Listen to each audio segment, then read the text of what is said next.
Parashat Teruma. Parashat Teruma vient à la suite de tous les mishpatim que Dieu nous a ordonnés. Et justement, il y a beaucoup d'avis quand ça a été donné cette paracha, mais nous allons retenir l'avis de Rashi, l'avis le plus simple. C'est que quand Moshe Rabbeinu est descendu après les 40 jours qu'il a reçu la Torah, le 17 Tammuz, il y a eu le veau d'or. Donc Moshe Rabbeinu a cassé les tables de la loi, il est remonté en haut dans le ciel pour demander le pardon de Dieu. Pendant 40 jours, une deuxième fois, il a prié. Après, il est redescendu. Et c'était donc la veille du mois de Elul. C'était donc le 29 Menachem Av. Il est remonté le Rosh Chodesh Elul avec le pardon de Dieu. Il est remonté 40 jours et 40 nuits pour recevoir les deuxièmes tables de la loi qu'il a descendu le jour de Kippour. Et après, le jour de Kippour, il a donné la mitzvah du Mishkan, du tabernacle, de construire une maison pour Dieu, puisque Dieu l'avait pardonné et que Dieu avait dit que je résiderai parmi vous, bien que le verset aurait dû dire je vais résider dans cet édifice que vous allez me construire, ce temple, ce Mishkan, ce Beth Amikdash. Torah nous dit je vais résider parmi vous. Et alors, le Shnei Luchot Abarit explique que par la construction du Beth Amikdash, Akadosh Baruch Hu réside parmi chacun de nous. Alors, on va s'approfondir sur le premier verset. La Torah nous dit Vikruli teruma. Ils prendront pour moi une teruma. Là, le verset rachidique, ça veut dire li. Le verset aurait pu dire Vikru teruma. Ils prendront pour moi un prélèvement. Tous les Juifs devaient justement donner des prélèvements.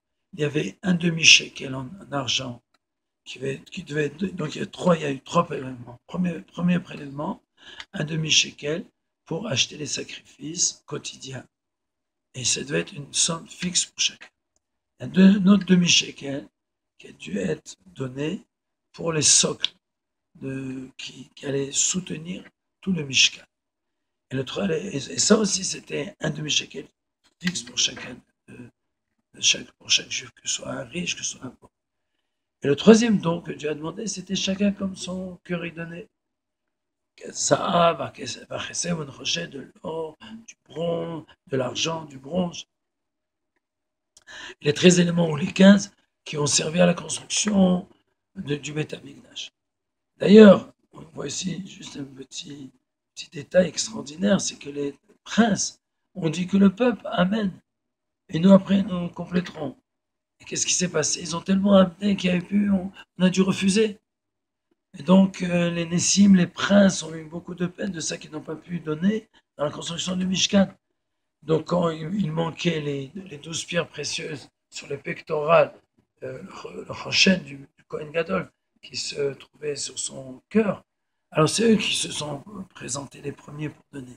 Pour dire comment il faut s'empresser d'une mitzvah et ne pas sous-estimer le peuple Israël, parce que le peuple Israël est toujours prêt à donner.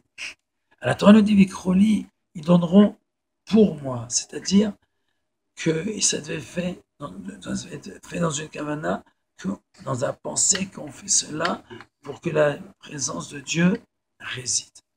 Et Teruma, c'était un don que chacun devait donner.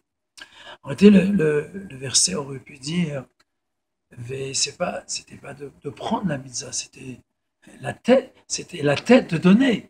La Torah aurait dû dire, au lieu de dire Vikroli Teruma, ils prendront pour moi un don. La Torah aurait dû dire, ils donneront un don. Vitnu li Teruma.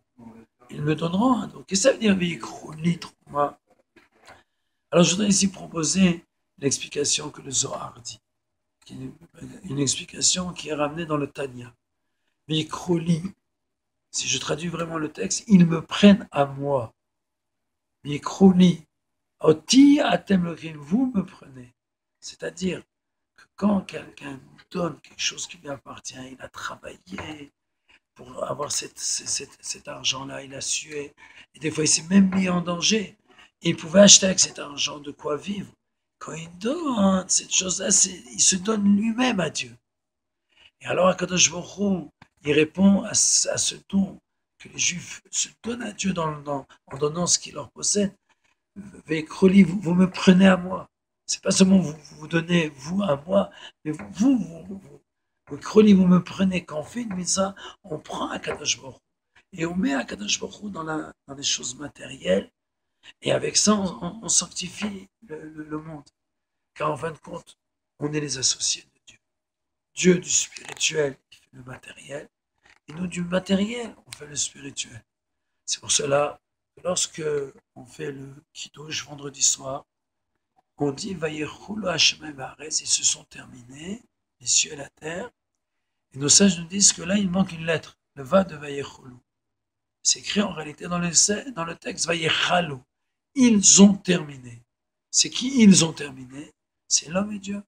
Chacun fait, quand l'homme fait son effort, alors il devient l'associé de Dieu et ensemble, on crée la création de ce monde-là. Et c'est ça un petit peu le Beth Amikdash, le temps où Dieu se retrouve avec l'homme, l'homme se retrouve avec Dieu, et ensemble ils construisent le monde avec, et tout cela on le verra clairement avec la venue de Mashiach très prochainement. Shabbat Shalom, on me verra, et préparons-nous à la fête de Purim qui arrive en ce mois d'Adar, ce mois de joie. Shabbat Shalom, on me verra.